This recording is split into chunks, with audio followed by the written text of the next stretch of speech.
Hello, I'm Tom Parker and welcome to Voices from the CEPS Ideas Lab. In this episode, I spoke with CEPS CEO Karel Lannoo.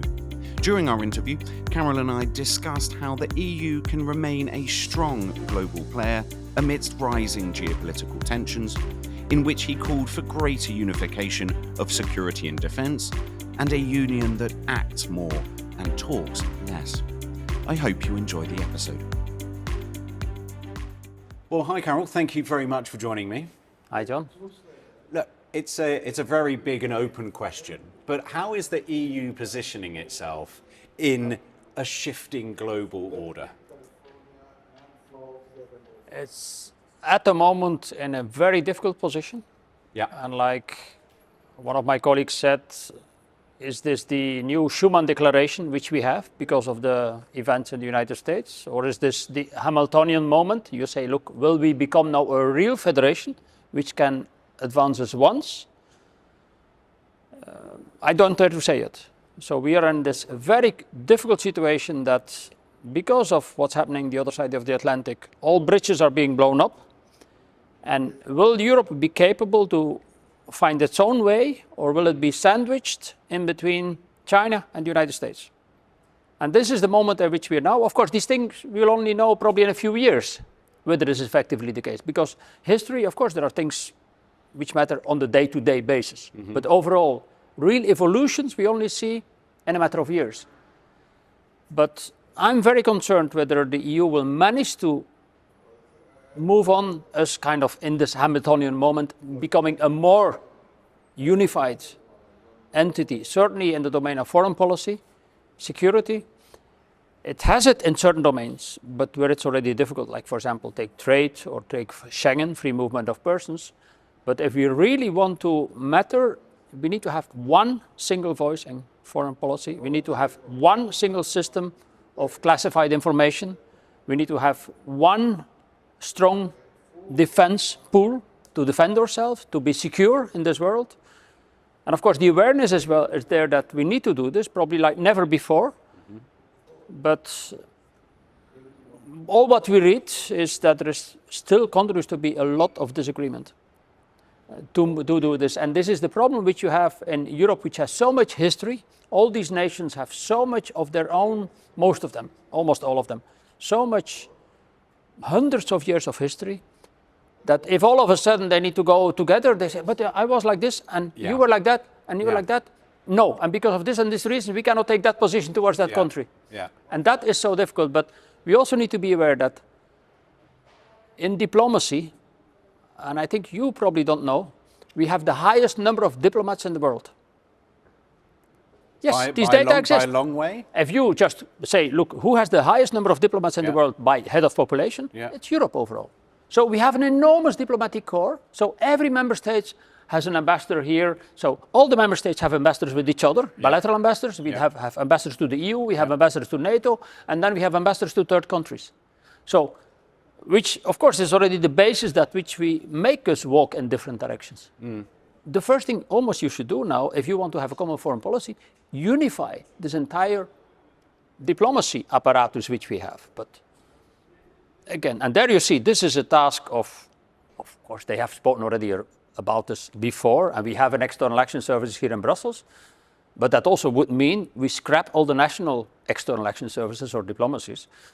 But I don't see this happening very rapidly. And I see that several member states say, yeah, it's very important to have bilateral relations and bilateral ambassadors and so on. But that's an enormous cost for Europe. We start to see some member states which are making savings on their diplomatic corps. But overall, it's the basis of this diversity of views which we have in Europe.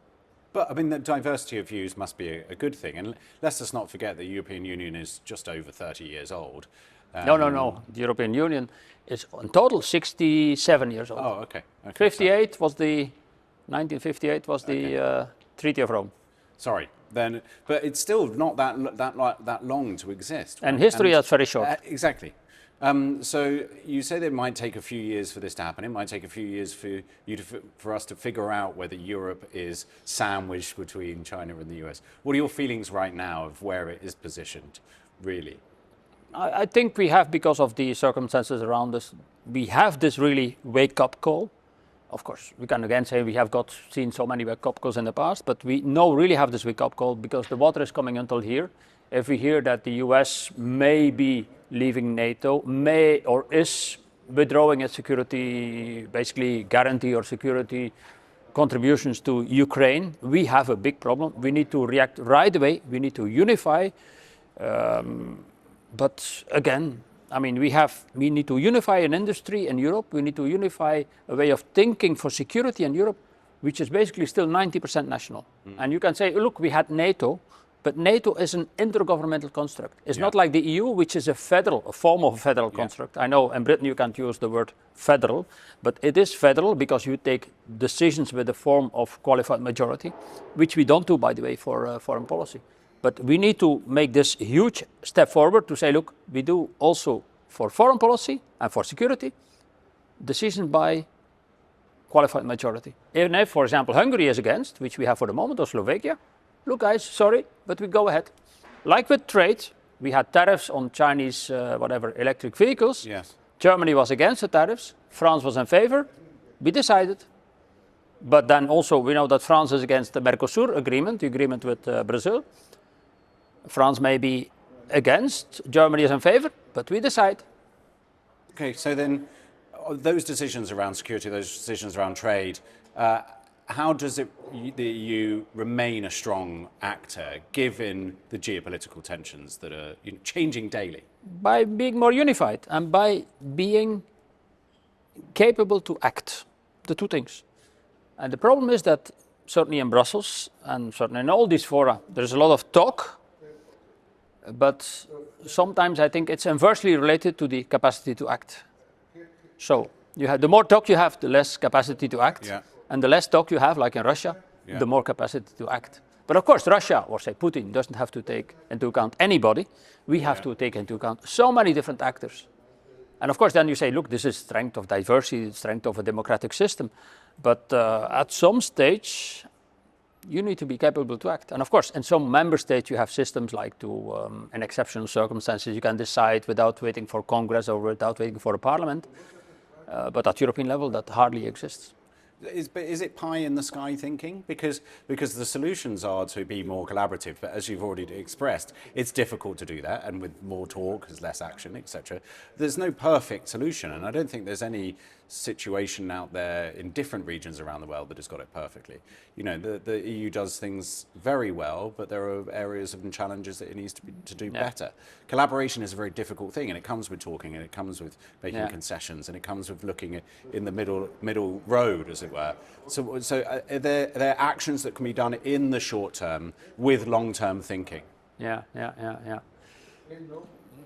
but that's what they try to do. That's why you have a huge administration in Brussels, the European Commission, with more than 30,000 civil servants, because they should have this capacity to think long term.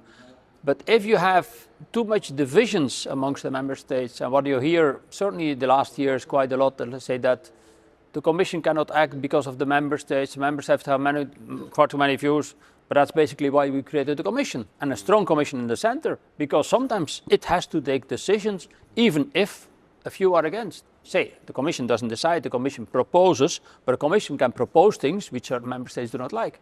But sometimes you hear the Commission even doesn't dare to propose because there is no agreement amongst the member states. But that's basically why we had a Commission. A strong administration in the center, which is different from many other, intergovernmental constructions or more federal constructions, because it would have the capacity to act. But the feeling is that certainly over the last years, that capacity to act has diminished. Do you still think that the EU sits in an influential and powerful position on a world stage? No. I think its position has diminished. And its position has diminished over the last years because the position it has taken or not taken on the Gaza conflict.